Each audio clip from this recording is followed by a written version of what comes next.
கேளுங்க ஏதாவது இருந்தா. நான் பேசுறது பேசிட்டாங்க. நாடாளுமன்ற கூட்டத்தொடர் அவ்வளவுதான். அதுல சிறப்பு தொடர்லாம் ஒண்ணும் இல்லைங்க. அது லிஸ்ட் வழியில வந்துருச்சுங்களே, அஜெண்டா வெளில கொடுத்துட்டாங்க, எல்லாரும் பார்த்துக்கலாம்.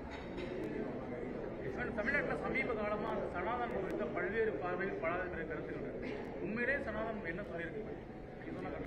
இந்த 2 நிமிஷத்துல என்ன சனாதனத்தை பத்தி பேச சொல்றீங்களா? அது திருவள்ளுவரால திருக்குறள் மாதிரி ஏற்றப்பட்டது. நான் அவ்வளவு பாண்டித்யம் இருக்கக்கூடிய ஆசாமியில சொல்றதுக்கு.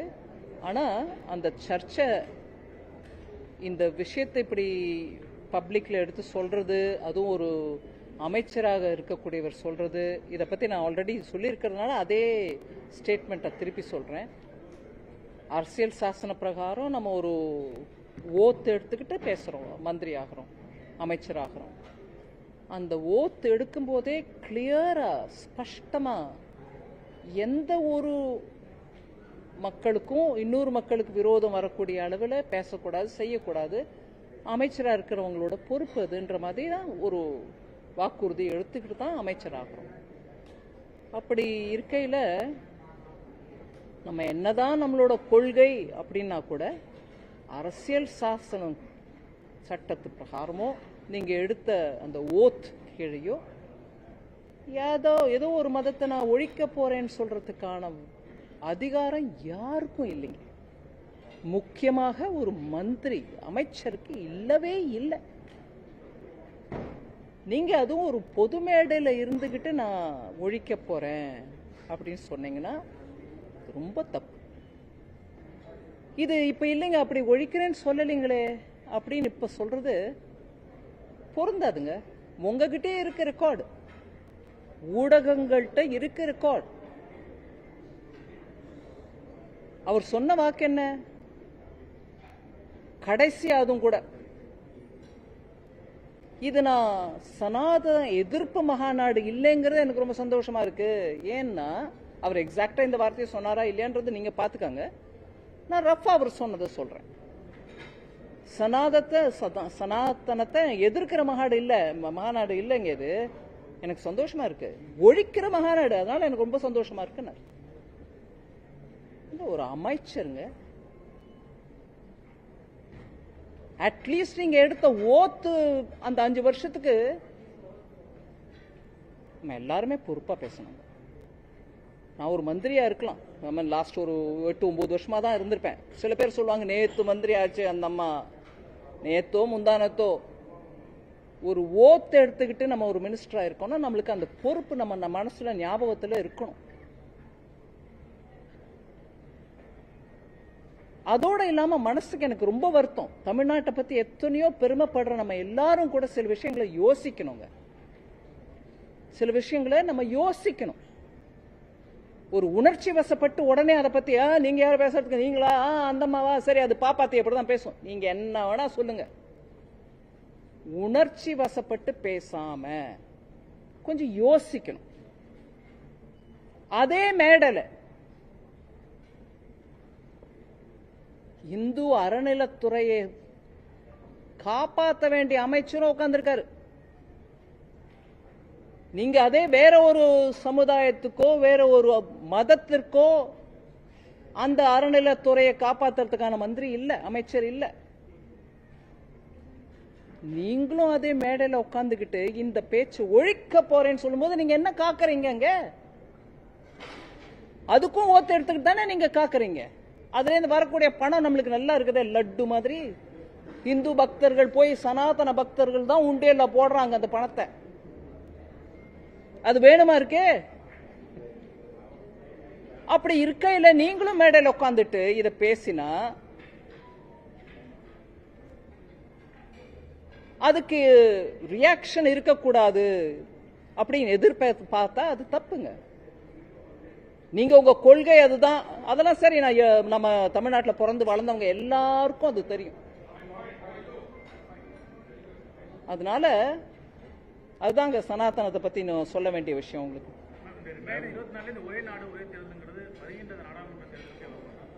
இல்ல அதை பத்தி ஏதாவது ஒண்ணு அப்ப சொல்லுவாங்க, சொல்றவங்க சொல்லுவாங்க, எப்ப சொல்லணுமோ சொல்லுவாங்க.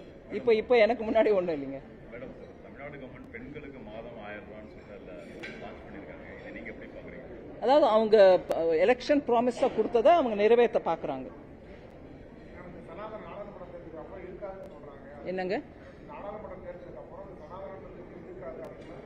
சனாதனம் இருக்காதுன்னு என்ன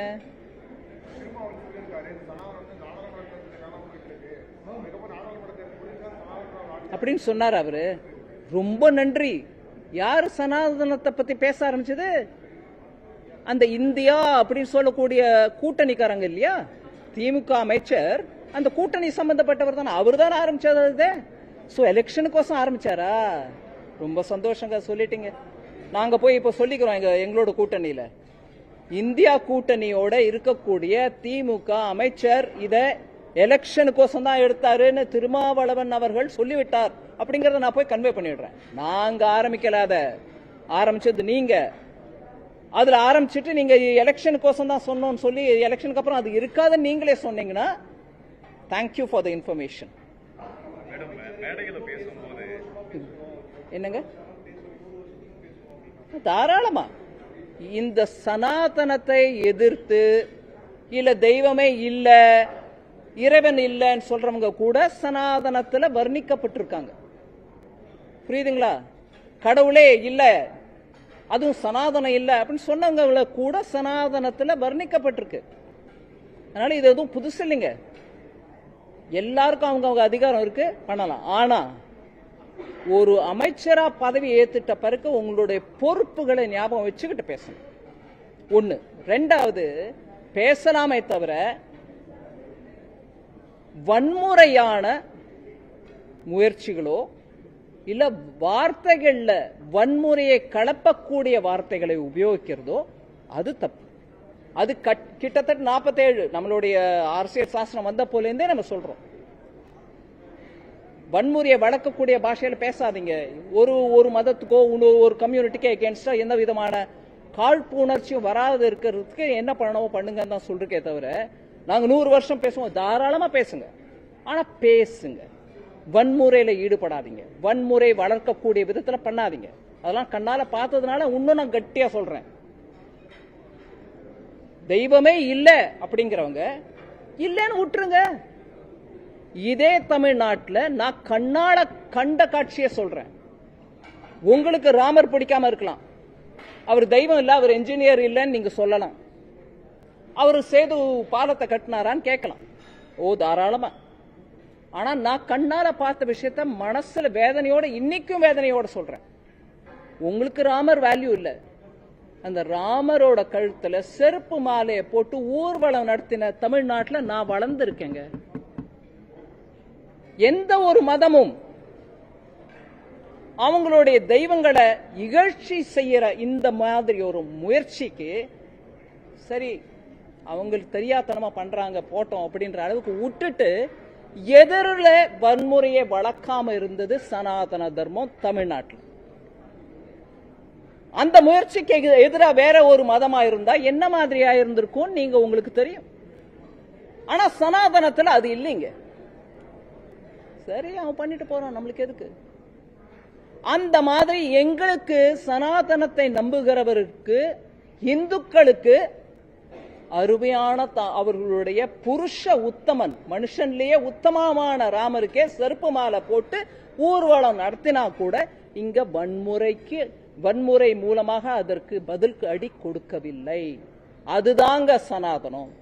உங்களுக்கு அது பிடிக்கல. ஏன்னா எத்தனை நீங்க ப்ரொவோக் பண்ணாலும் அதுக்கு எதிர் கண்ணுக்கு கண்ணு பல்லுக்கு பல்லு நாங்க யாரும் ஒன்னும் பண்ணல. என்னடா இது அப்படின்னு இப்ப இந்த மாதிரி இந்த அளவுக்கு பேசுற அளவுக்கு வந்துருச்சு.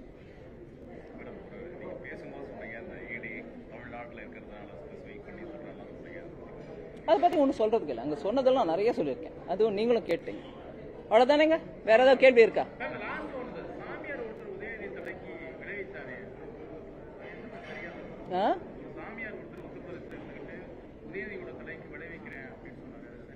எதுவுமே அந்த மாதிரி எல்லாம் நான் வன்முறையே கூடாதுன்னு நான் சொல்லும் போது அது எப்படி சரின்னு சொல்லுவேன். ஆனா சாரி, அவர் கேட்கறது என்னன்னா, ஒரு சாமியார் அமைச்சர் தலைக்கு இவ்வளவுன்னு போட்டிருக்காரு, அது சரியா அப்படின்னு கேட்கிறாரு. வன்முறைக்கே இடம் இல்லைன்னு நான் சொல்லும்போது அது எப்படி நான் சரின்னு சொல்லுவேன்? ஆனா இதே மீடியா இதே இன்வால்மெண்டோட இந்த விஷயத்தை புரிஞ்சுக்கிட்டு கேட்கறீங்க கேள்வி, அதே அளவுல வேற யாராவது இதே மாதிரி சொன்னா கழுத்தை வெட்டி போடுவேன். வெட்டி துண்டமா பப்ளிக்ல அவங்க குழந்தைகளுக்கு முன்னாடியே போடுவேன். போட்டும் காமிச்சிட்டேன் அப்படிங்கிறவங்களை பத்தி கூட கேள்வி கேட்டா நல்லா இருக்கும் இல்லைங்களா? கழுத்தை வெட்டி ஒரு டெய்லரை ராஜஸ்தான்ல கொலை பண்ணாங்க. நம்ம கேட்டோமா அதை பத்தி? நான் கேட்கல, நீங்க இப்ப கேக்குறீங்க. அதையும் கேட்பீங்களான்னு நான் உங்களை கேட்கிறேன். அதை பத்தியும் கேட்பீங்களா? கேட்கணும். வன்முறைக்கு பதில் வன்முறை இல்ல. அது வாக்கு மூலமான வன்முறையா இருந்தாலும் செயல் மூலமா வன்முறையா இருந்தாலும் வன்முறைக்கு வன்முறை பதில் இல்ல அப்படிங்கறத நான் கட்டாயமா நம்புறேன், சொல்லவும் சொல்றேன். நான் கண்ணுல தண்ணி வராத குறைய உங்ககிட்ட சொல்றேன். எங்க ராமர் கழுத்துல பிச்சு பிஞ்சு போன செருப்பு மாலைய போட்ட ஊர்வலத்தை கண்ணால பார்த்தவன் நான். இத்தனை நாள் வரைக்கும் நான் மீடியாவுக்கு முன்னாடி இந்த விஷயத்த பேசல. இன்னைக்கு நீங்க விரும்பி வாங்க 2 நிமிஷம் பேசுங்க, இதை பத்தி பேசுங்கன்னு சொன்னீங்களே, அந்த வாய்ப்பை எடுத்துக்கிட்டு சொன்னேன். என்ன அதுக்கு பதிலடி கிடைச்சது சொல்லுங்க? தமிழ்நாட்டில் அந்த ஒரு சம்பவத்துக்கு பதிலடி என்ன பதிலடி கிடைச்சது? ஒண்ணு இல்ல. பண்றீங்களா? பண்ணுங்க. விட்டு போன சனாதன மதம் தான் அது. அதையும் பார்த்துக்கிட்டு அவங்க தொழில் அவங்க பார்த்துட்டு இருக்கக்கூடியதுதான் சனாதன தர்மம்.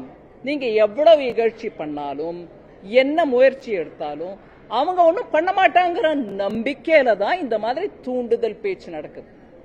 வேற எந்த ஒரு மதத்தையும் எடுத்து சொல்றதுக்கான முதுகெலும்பு இல்லாதவங்க இவங்க. பேச சொல்லுங்க பாப்போம்.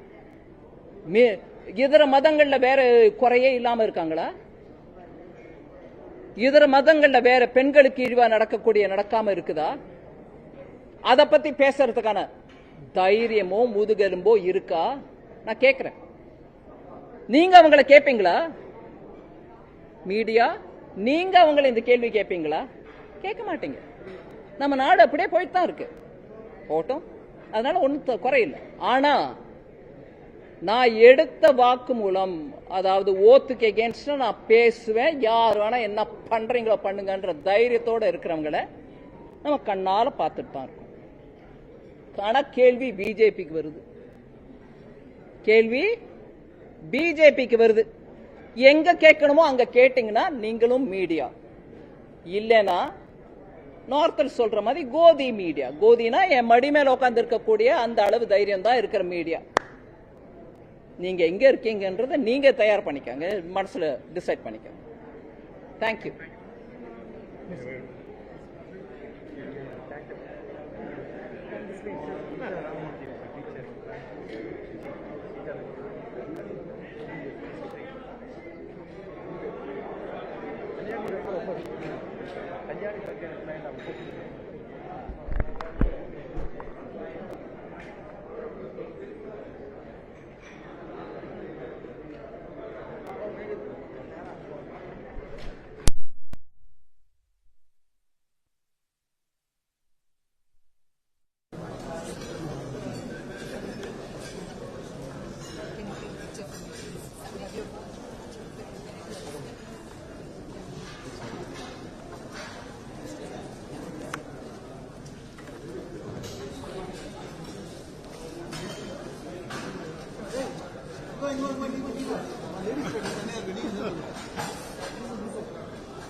Thank you.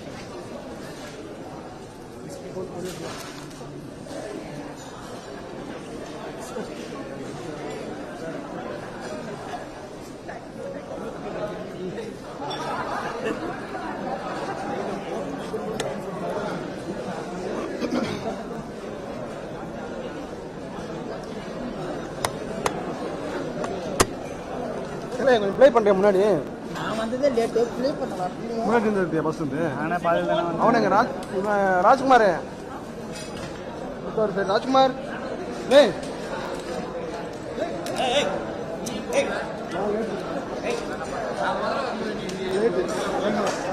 ராஜ்குமார் ப்ளே பண்ணுங்க கொஞ்சம் ஓப்பனிங் ஸ்டேஜ் ஷார்ட்டே இல்லை பேண்ட் புதிய தலைமுறைக்கு தர ஒன்றா தந்தி டீமுக்கு மட்டும் தருவோம் நல்லா இருக்கா கொட கொட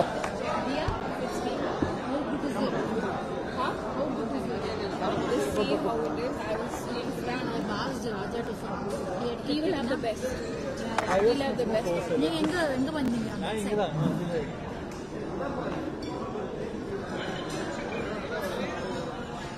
ஃபர்ஸ்ட் லைன் தான் இது. First line.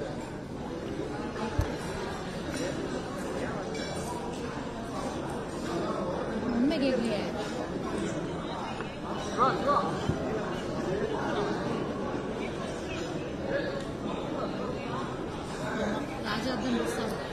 Because I'm sending it to the politics team. Yeah, they are asking filing for politics. You file yourself for politics. We only 4 hospitals. So we'll file one for politics and small government.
CA Vatsalya Tulasidaran.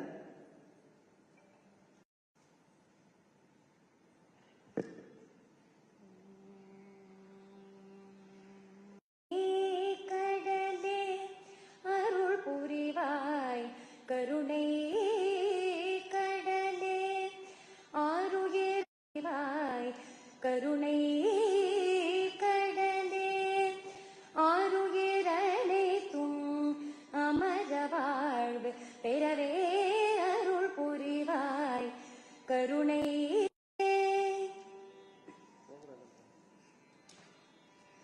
பரிபூர்ண சதானந்த வாரியே வாரியே ஆருயிர் அனைத்தும் அமரவா அறிவுமை அன்பு திருவும் தருவாய் தர்ம பஜர் வாழும் தங்குலம் எங்கிலும் And the person who knows to serve. Our chief guest is a golden flower embracing all the 3 qualities. May we now request CA Anusha Srinivasan, the person to the shawl to our honorable chief guest. As the shawl is bestowed, let's all pray God to bless her with abundance of health, strength and bundle of energy and all that is required to uphold the pride of our Ma Bharat. May we now request the dignitaries to light the lamp. The bodily vigor, tejas, and the spiritual power, ojas.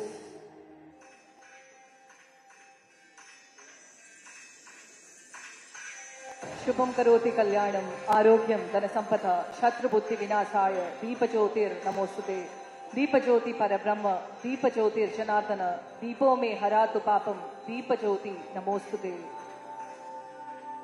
Let the light bring in auspiciousness and stay as a guiding force of knowledge and wisdom to all of us. Thank you so much. Of Auditors, Vice President CAS Mohan, CAV Swaminathan, Secretary CAG Ramaswamy on the dais, our Joint Secretary CA Mahesh and Treasurer CAB Rajagopalan, respected dignitaries of the dais, Principal Chief Commissioner of Income Tax Tamil Nadu and Puducherry, Sri Sunil Mathurji, Principal Chief Commissioner of GST and Central Excise Tamil Nadu and Puducherry, Sri Mandalika Srinivas Ji, special invitees from the Income Tax and GST departments, past presidents of the Society of Auditors, past presidents of the ICAI, office bearers of all our associate institutions, ladies and gentlemen. It gives me immense joy to welcome you all to this celebration as the Society of Auditors completes 90 and marches towards its centenary. A very, very warm welcome to you, ma'am, Honorable Finance Minister. When discussion began about this event during our management committee meeting, after I took over as the president, coincidentally the same day last year, it was unanimously decided to have a woman leader in finance, and it is a dream come true for us. It is a divine providence that the present theme celebrates 1 year completion with our FM today. We are ever grateful to you, madam, for honoring our request and making this happen between the rocking success of your G20 and the ensuing parliament sessions. Feeling elated to know that you have come all the way only for this event. It gives me immense happiness to celebrate this day with you, madam. What more can an organization that's marching towards a centenary ask for? The first full-time lady finance minister of our subcontinent as a chief guest is a milestone that will remain etched in the annals of history of the Society of Auditors. Thank you, ma'am, for helping us create this history today. Madam is one who's been very encouraging when she addresses chartered accountants or when she talks about the CAs. Anjamai ஈகை அறிவூக்கம் இந்நான்கும் எஞ்சாமை வேந்தர் கியல்பு. Kural 382, which conveys that courage, generosity, wisdom, zeal are the 4 essential elements of a successful leader, and we can see all these traits in our Honorable FM. Few months ago, when I addressed the City Women's College immediately after the Union Budget. Ladies and gentlemen, a big round of applause.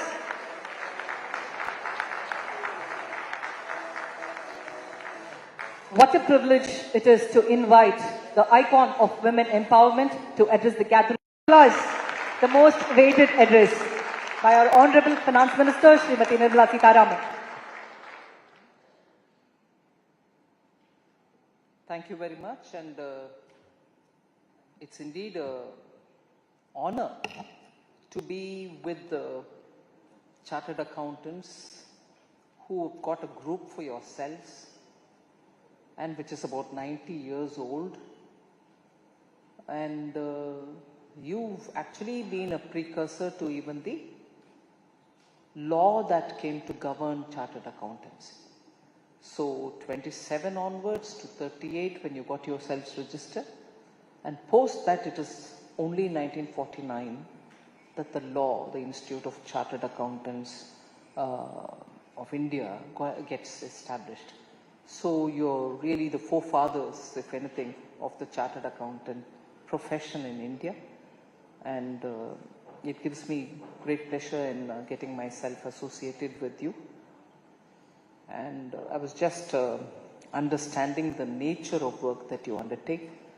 You have about 600 odd active members, but all confined to Tamil Nadu, if I can recall, right? And mostly in Chennai, I would think. So I'm a bit perplexed as to what exactly I'm going to have to talk here. I'm talking to veterans of the profession. Profession actually finds its path after you have found your path and laid your path in taking this further. But some way you have limited yourself to a number, and I understand in your 90 years you've kept your number at around 600 at best and not gone for expansion. I'm not necessarily driving to say that you should expand, but keeping the organization lean itself has its own virtues. So with that virtue in my mind, and with that very big label on your shoulders that you are one of the oldest registered bodies talking about this profession, taking this profession forward, I would think my meeting you all today is not just only to celebrate the 90 full years, but also to say that you're celebrating your 90 at a time when this profession is going to have to take newer responsibilities. other than the responsibilities that you're already handling, we are reaching, not just in India, globally, we are reaching an era where practices are going to go through a lot of change. And some of you all would have already started feeling the change. And that is why I quite commend the way in which technology has come to play, and many of you all are happily adapting to it. And that is why I think even the examinations of chartered accountants is going to be on a different format from next July, which is already announced, and you're ready to train people who are going to be with you in those newer curriculum requirements. And I'm also happy that the curriculum based on which your next year onwards is going to teach its students is very much aligned with the national education policy. And that is where I think a lot of thought has gone into making the curriculum for the chartered accountancy course and aligning it itself with a very progressive, forward-looking and a very flexible national education policy actually keeps us comforted, assured that this profession is aligning itself with national goals, which it's always done. And I was glad also to be part of the Golden Jubilee celebration of the Indian Chartered Accountancy.